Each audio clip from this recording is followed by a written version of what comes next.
প্রথমেই দেখে নেব আজকের বিশেষ গুরুত্বপূর্ণ সংবাদ শিরোনাম।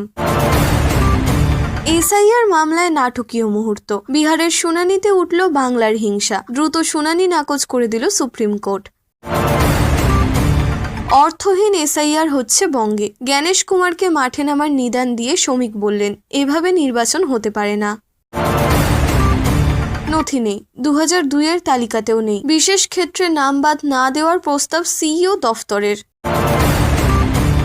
নাগরিকত্ব প্রদান ক্যাম্প বন্ধ করে দিল বিজেপি, এসআইআর পর্বে জোর ধাক্কা বঙ্গে। গাড়ি হামলার ঘটনার প্রতিবাদে চন্দ্রকোনা রোড উত্তাল, বিজেপির মিছিলে বিরোধী দলনেতা শুভেন্দু অধিকারী। তৃণমূলকে হারিয়েই হবে রাজকীয় নৈশভোজ, হুঁশিয়ারি দিলেন শুভেন্দু অধিকারী। মাদক কারবারে 1000 কোটিরও বেশি আয়, এন্টালিতে গ্রেফতার মালদহের তৃণমূল নেতা। ভোটের আগে পুলিশের রদবদল, ঘরের জেলায় থাকা যাবে না, নবান্নে চিঠি পাঠালো কমিশন। বিশৃঙ্খলার জের, আইনজীবী ছাড়া এজলাসে থাকবে না কেউ, বুধবার আইপ্যাক মামলার লাইভ স্ট্রিমিং হাইকোর্টে। ইডির সুপ্রিম ধাক্কার পরেই রোজভ্যালিতে বড় মোড়, এসএফআইও তদন্তে শিলমোহর হাইকোর্টের। প্রিয় দর্শক, এবার আসছি বিস্তারিত খবরে। তার আগে ভিডিওটিতে একটি লাইক দিয়ে চ্যানেলটিকে সাবস্ক্রাইব করুন, যাতে পরবর্তী গুরুত্বপূর্ণ খবর পোস্ট করার সাথে সাথেই আপনাদের কাছে পৌঁছে যায়। পশ্চিমবঙ্গের এসআইআর প্রক্রিয়া ঘিরে হওয়া হিংসা ও বিতর্ক নিয়ে দ্রুত শুনানির আবেদন খারিজ করেছে সুপ্রিম কোর্ট। আদালত জানিয়েছে, বাংলার এসআইআর মামলা ইতিমধ্যেই চলমান এবং আগামী সোমবার শুনানি হবে। তৃণমূল সাংসদ ডেরেক ও ব্রায়েন ও দোলা সেন এই মামলা দায়ের করেন। পক্ষে সওয়াল করেন কপিল সিব্বল। সিব্বলের অভিযোগ, নির্বাচন কমিশন নিয়ম না মেনে হোয়াটসঅ্যাপের মাধ্যমে নির্দেশ দিচ্ছে ও অকারণে ভোটারদের সন্দেহভাজন করছে। মুখ্যমন্ত্রী মমতা বন্দ্যোপাধ্যায়ও কমিশনের বিরুদ্ধে ভোটার হয়রানির অভিযোগ তুলে একাধিক চিঠি দিয়েছেন। পুরুলিয়া থেকে ফেরার পথে শুভেন্দু অধিকারীর কনভয়ে হামলার অভিযোগ ওঠে তৃণমূল আশ্রিত দুষ্কৃতীদের বিরুদ্ধে। লাঠি দিয়ে মারধর ও কেরোসিন নিয়ে চক্রান্তের চেষ্টা হয়েছিল বলে দাবি করেন বিরোধী দলনেতা। ঘটনার প্রতিবাদে গভীর রাত পর্যন্ত চন্দ্রকোনা পুলিশ বিটে ধর্ণা ও পরে মশাল মিছিল করেন তিনি। শনিবারের ঘটনার পর শুভেন্দু অধিকারী কলকাতা হাইকোর্টে মামলা করার সিদ্ধান্ত নেন। আদালত মামলার অনুমতি দিয়েছে। সিবিআই তদন্তের দাবিতে শুনানির দিকে তাকিয়ে সবাই। ইডি অভিযানে ফাইল উদ্ধার ঘিরে মমতা বন্দ্যোপাধ্যায়ের ভূমিকা নিয়ে চরম অস্বস্তিতে পড়েছে বঙ্গ বিজেপি। কড়া পদক্ষেপ নিলে তৃণমূলের প্রতি জনসমর্থন বাড়তে পারে, আবার চুপ থাকলে কেন্দ্রীয় সংস্থার মর্যাদা ক্ষুণ্ণ হওয়ার আশঙ্কা রয়েছে। তাই কোনো ঝুঁকি না নিয়ে দিল্লির হাইকমান্ড ও মোদী শাহের নির্দেশের অপেক্ষায় রাজ্য বিজেপি নেতারা। বিজেপির অভিযোগ, প্রশাসনিক ক্ষমতার অপব্যবহার করেছেন মুখ্যমন্ত্রী এবং ইডি অভিযানে শীর্ষ আধিকারিকদের উপস্থিতি নিয়ে প্রশ্ন উঠেছে। আইনি লড়াই ও রাজনৈতিক কৌশলের টানাপোড়েনে বিজেপি এখন আদালত ও দিল্লির গ্রিন সিগন্যালের দিকে তাকিয়ে। রাশিয়া থেকে তেল কেনা নিয়ে ট্রাম্পের প্রস্তাবিত 500% শুল্ক হুঁশিয়ারির জবাব দিল ভারতের বিদেশ মন্ত্রক। মুখপাত্র রণধীর জয়সওয়াল জানান, 140 কোটি মানুষের জ্বালানি নিরাপত্তাই ভারতের সর্বোচ্চ অগ্রাধিকার। বিদেশি চাপের কাছে নতি স্বীকার না করে সাশ্রয়ী উৎস থেকেই তেল কেনা চলবে বলে স্পষ্ট করেছে ভারত। শুল্ক বিলটি এখন মার্কিন আদালতে বিচারাধীন, রায়ের ওপর ভবিষ্যৎ পদক্ষেপ নির্ভর করবে। একই সঙ্গে বাংলাদেশের সংখ্যালঘুদের ওপর হামলা বন্ধের আহ্বান জানিয়ে গভীর উদ্বেগ প্রকাশ করেছে ভারত। বিজেপির সর্বভারতীয় সভাপতি ও কেন্দ্রীয় স্বাস্থ্যমন্ত্রী জেপি নাড্ডার সঙ্গে ফোনে কথা হয়েছে মুখ্যমন্ত্রী মমতা বন্দ্যোপাধ্যায়ের। রাজনৈতিক কারণে নয়, বাংলায় নিপা ভাইরাসে 2 ব্যক্তি আক্রান্ত হওয়ার বিষয়েই এই ফোন আলাপ। পরিস্থিতি নিয়ে উদ্বেগ প্রকাশ করে রাজ্যকে সব রকম সহযোগিতার আশ্বাস দেন জেপি নাড্ডা। কেন্দ্রীয় সরকার রাজ্যের পাশে রয়েছে বলে স্পষ্ট বার্তা দেওয়া হয়েছে। বিশেষজ্ঞদের মতে এটি পুরোপুরি প্রশাসনিক দায়িত্ববোধ থেকেই করা হয়েছে।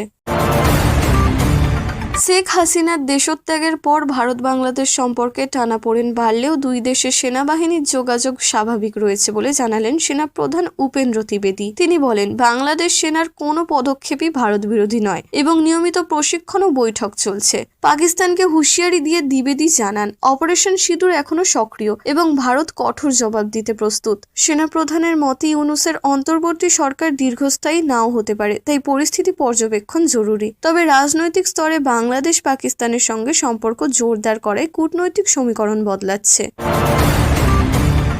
সাকসাম উপত্যকা নিয়ে ফের দাবি তুলেছে চীন এবং সেখানে পরিকাঠামো নির্মাণ শুরু করার কথা জানিয়েছে বেজিং। চীনের দাবি এই কাজ চীন পাকিস্তান অর্থনৈতিক করিডোর শক্তিশালী করতেই করা হচ্ছে। ভারতের বিদেশ মন্ত্রক স্পষ্ট করে জানিয়েছে সাকসাম উপত্যকা ভারতের অংশ এবং 1963 সালের চীন পাক চুক্তি ভারত কখনো মানেনি। ভারত জানায় এই করিডোর পাক অধিকৃত কাশ্মীরের জমিতে জোর করে তৈরি করা হচ্ছে। তবে পাক অধিকৃত কাশ্মীর পুনর্দখল নিয়ে ভারতের তরফে কোনো স্পষ্ট বার্তা না আসায় প্রশ্ন উঠেছে সরকারের অবস্থান নিয়ে। আইপ্যাক কর্ণধার প্রতীক জৈনের বাড়ি ও দপ্তরে ইডির তল্লাশি ঘিরে রাজ্য রাজনীতিতে তীব্র বিতর্ক শুরু হয়েছে। এই ঘটনায় পুলিশের তরফে দুটি এফআইআর হয়েছে।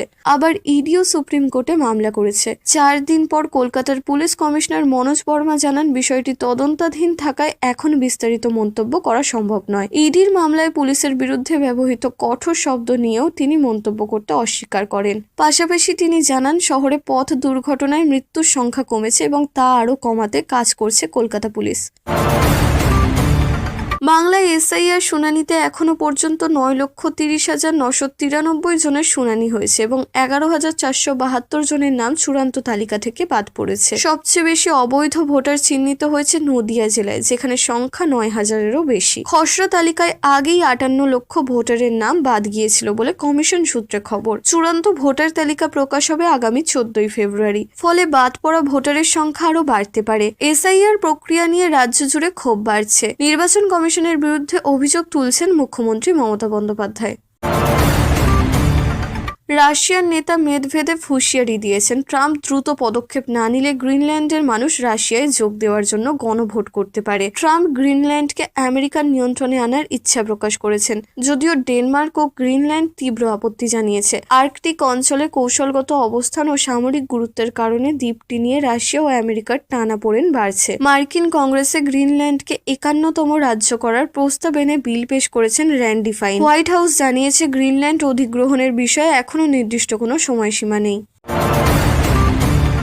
আইপ্যাক মামলার শুনানিতে কলকাতা হাইকোর্টে আইনজীবীদের হাতাহাতি ও বিশৃঙ্খলায় চরম উত্তেজনা ছড়ায়। বিচারপতি শুভ্রা ঘোষ শান্ত থাকার অনুরোধ করলেও পরিস্থিতি নিয়ন্ত্রণের বাইরে চলে যায়। বহিরাগত আইনজীবীরা এজলাস না ছাড়ায় ক্ষুব্ধ হয়ে বিচারপতি আদালত কক্ষ ত্যাগ করেন। এই ঘটনার জেরে মামলার পরবর্তী শুনানি 14 জানুয়ারি পর্যন্ত স্থগিত করা হয়েছে। ইডি অভিযানে মুখ্যমন্ত্রীর হস্তক্ষেপের অভিযোগ ঘিরে এই মামলা রাজনৈতিক ও আইনি মহলে তীব্র আলোড়ন ফেলেছে। এসআইআর প্রক্রিয়া নিয়ে এবার ক্ষোভ প্রকাশ করল বঙ্গ বিজেপি।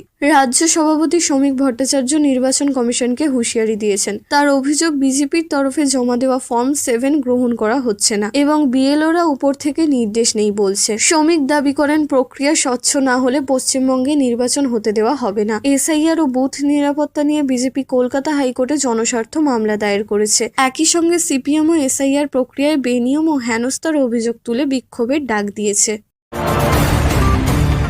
2026 বিধানসভা নির্বাচনকে সামনে রেখে বাংলায় তৃণমূল ও বিজেপির মধ্যে হাড্ডাহাড্ডি লড়াইয়ের ইঙ্গিত মিলেছে। ভোট ভাইব সমীক্ষায় দুই দলের সমর্থন প্রায় 41 থেকে 42% কাছাকাছি। মুখ্যমন্ত্রী হিসেবে জনপ্রিয়তায় শীর্ষে রয়েছেন মমতা বন্দ্যোপাধ্যায়। মমতার সমর্থন 35.4%, শুভেন্দু অধিকারীর 20.9%। ব্যক্তিগত জনপ্রিয়তায় এগিয়ে মমতা, তবে দলীয় স্তরে প্রতিদ্বন্দ্বিতা অত্যন্ত তীব্র।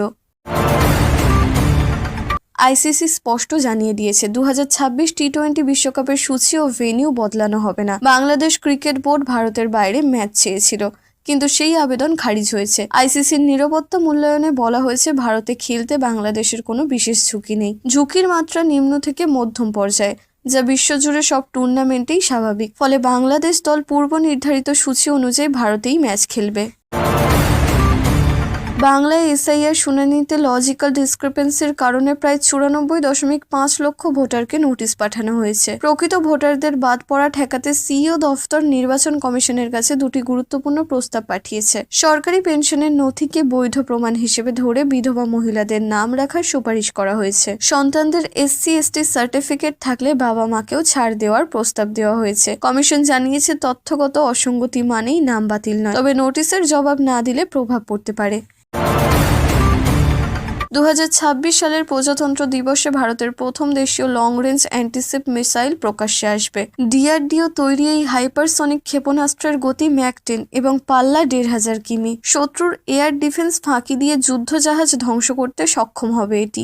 ভারত মহাসাগর ও ইন্দো প্যাসিফিকে নৌবাহিনীর শক্তি বহুগুণ বাড়াবে। উপকূলীয় নিরাপত্তা ও আন্তর্জাতিক জলসীমায় ভারতের কৌশলগত অবস্থান আরও মজবুত হবে। এসআইআর শুনানির নোটিশ নিয়ে রাজ্য সরকারকে তীব্র আক্রমণ করেছেন বিধায়ক হুমায়ুন কবির। তার অভিযোগ, রাজ্যের কর্মীরা ইচ্ছাকৃতভাবে ভুল ফর্ম আপলোড করেছেন, যার জোরে শয়ে শয়ে নোটিশ যাচ্ছে। কোনো ন্যায্য ভোটার বাদ গেলে তিনি রাজ্যের বিভিন্ন জায়গায় গিয়ে আধিকারিকদের ঘিরে ধরবেন বলে হুঁশিয়ারি দেন। পাশাপাশি অভিষেক বন্দ্যোপাধ্যায়কে আক্রমণ করে বেলডাঙ্গায় রোড শোর পাল্টা চ্যালেঞ্জ ছুড়ে দেন। এই মন্তব্য ঘিরে রাজ্য রাজনীতিতে নতুন করে উত্তেজনা তৈরি হয়েছে।